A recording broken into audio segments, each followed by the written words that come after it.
안녕하십니까, 박병입니다. 제가 방금 전에 올린 정치를 끊는 사람들 그 전상인 서울대 그 명예교수 글을 올리면서 서두에 이분의 글을 이제 다 읽어보고 저하고 약간 이제 제가 기존에 생각했던 것과 좀 차이가 있는 것을 말씀드리겠다 하는데, 전화가 계속 와가지고 혹시 제 이제 집사람인가, 제가 제일 무서워하는 사람이거든요. 그래서 참 급히 마무리하느라고 이제 제 의견을 말씀드리지 못하고 끊었습니다. 또 한 가지는 제가 이제 지금 방송을 핸드폰을 이용해서 올리고 있고, 이걸 갖다 이렇게 여러 가지 작업할 줄 몰라가지고 한번 끊어지면은 거기다 다시 뭐 이렇게 할 수 있는 기술도 없고 하니까 제가 한 1년 이제 넘었는데도 아직은 또 다른 일을 같이 하고 있어가지고 한 1000개 정도 올리고 나면은 저희 이제 부족함을 계속 좀 이렇게 보고 있고 메꾸고 하고 있는 과정인데, 그런 부분이 되면 조금 이제 그런 뭐 이렇게 기술도 좀 엮고 해가지고 여러분들이 좀 보고 듣기 편할 수 있도록 해드려야 되는데, 어, 자주는 아니지만은 이제 많은 분들이 뭐 보는 게 아니기 때문에 가끔씩은 소리가 너무 적다. 그 다음에 이제 다른 부분을 지적한 부분이 있는데, 또 제가 한번 하고 나면 또 제가 할 일을 해야 되기 때문에 또 그걸 같이 보완하고 보고 뭐 이렇게 답변을 드리고 이걸 못 하고 있습니다. 기회가 되면은 좋은 도움을 줄 수 있는 분들하고 같이 하면서 좀 이렇게 보고, 혹시 이제 뭐 그런 분들이 있다면은 피드백을 정확하게 해드릴 수 있는 그런 기회를 갖도록 하겠습니다. 제가 아까 지금 이제 방송 올리려고 하는 것은 아우성 치는 민생의 현장에 장관들이 없다. 이제 이게인데요. 조중식 뉴스통갈 에디터입니다.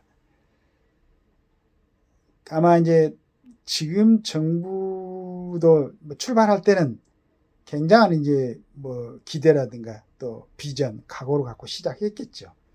근데 지금 2년 반 지나면서 우리 조중식 이제 이분이 보다시피 여러 가지 이제 문제가 좀 이렇게 보여주고 있는, 그걸 갖다가 이제 여러 가지로 얘기를 해놨는데, 먼저 한번 읽어보면서 또 그 부분을 한번 같이 찾아보도록 하겠습니다.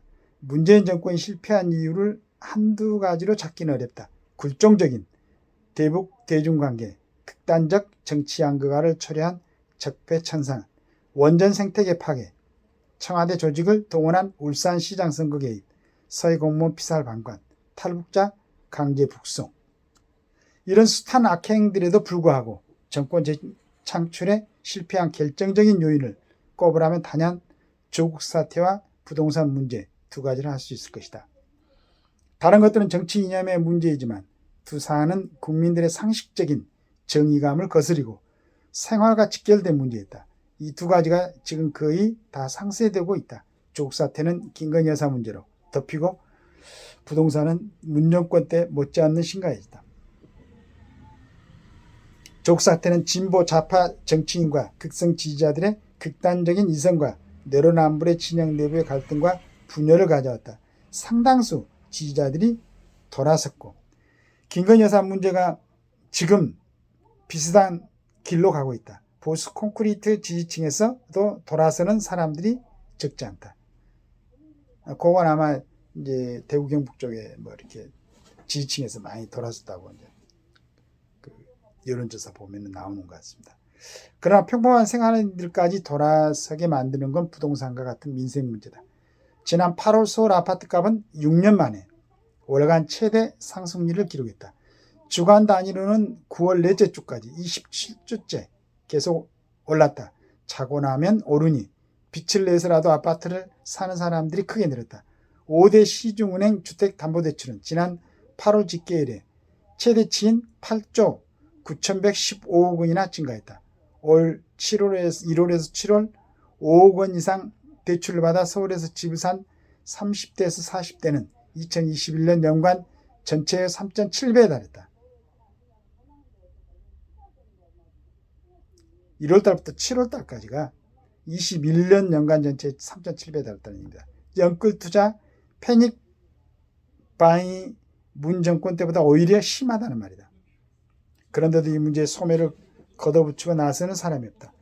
부동산 관련 정책 수단인 세제와 금융, 주택 공급을 관장하는 기획재정부, 금융위원회, 국토부 수장들이 긴장감 있는 모습으로 국민들 앞에 나선 적이 없다. 그렇다고 대통령실 정책실장이나 경제수석이 이 문제를 틀어지고 챙긴다는 인상을 준 적도 없다. 이들은 아예 존재감조차 없다. 논란을 불러오기는 했지만 부동산과 가계부채를 환기시킬 정도로 발언한 사람이 어떻게 금융감독 원장일 수가 있나. 부동산 문제만이 아니다. 아우성치는 민생의 현장에 창차관들이 뛰어들어 끈질기게 문제 해결을 위해 노력하고 있다는 메시지를 이 정부는 주지 못하고 있다. 수백만 자영업 식당주들이 몇 년째 배달비 문제로 신임하고 있는데도 정책적 해법을 마련하려고 나서는 부처가 없었다. 몇 년 뒤면 수도권 첨단 산업 클러스터에 전력 대란을 초래할지도 모르는 송배정망 건설 문제가 수년째 해결되고 있지 않지만 누구도 나서지 않는다. 이건 제가 전번에 아주 굉장히 심각하게 생각해갖고 방송을 한 2번인가 했었는데요. 아직 뭐 어떻게 하고 있는가가. 그러니까 이런 중요한 문제는 열심히 정부에서 하고 있는데 언론에서 다루고 있지 않는 건지, 진짜 정부가 아무런 움직임이 없는 건지 그건 모르겠습니다. 왜 그럴까? 정부의 핵심 부처의 한 고위 인사는 새 정책을 추진하다가 용산과 코드를 잘못 맞췄거나 삐끗했다가 너무 심하게 깨지기 때문이라고 했다. 그러니 주도적으로 나서서 일을 하지 않으려는 것은 당연하다. 한 고위직 공무원은 최근 퇴직한 선배로부터 이 정권 사람이라는 딱지가 붙지 않도록 너무 두드러지는 일은 가급적 맞지 마라 는 충고를 들었다고 했다. 관료사의 이 정권에서 잘나간 공무원으로 분류되기를 꺼리는 분위기가 있는 것이다.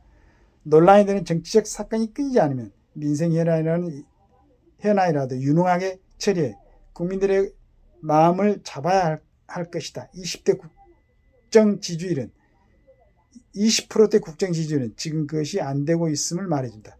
관료 조직의 상층부에서부터 자발성이 사라지면 어떤 민생 현안도 국정 과제도 해결이 만마하다. 관료 조직이 책임지고 자기 할 일을 할 수 있도록 해야 한다.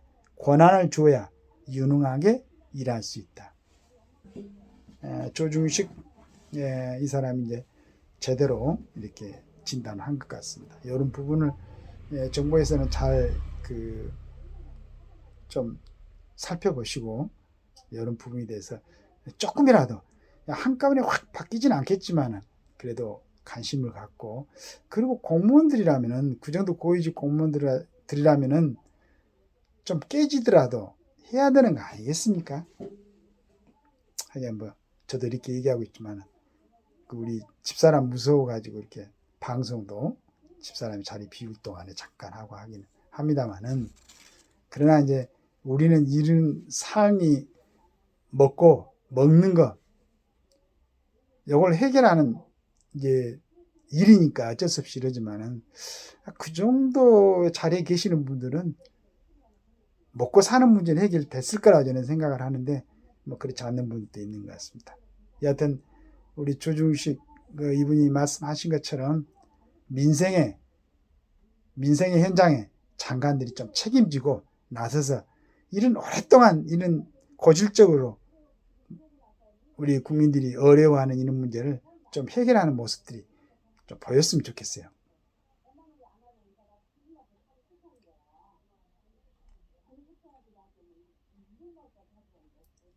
네, 감사합니다.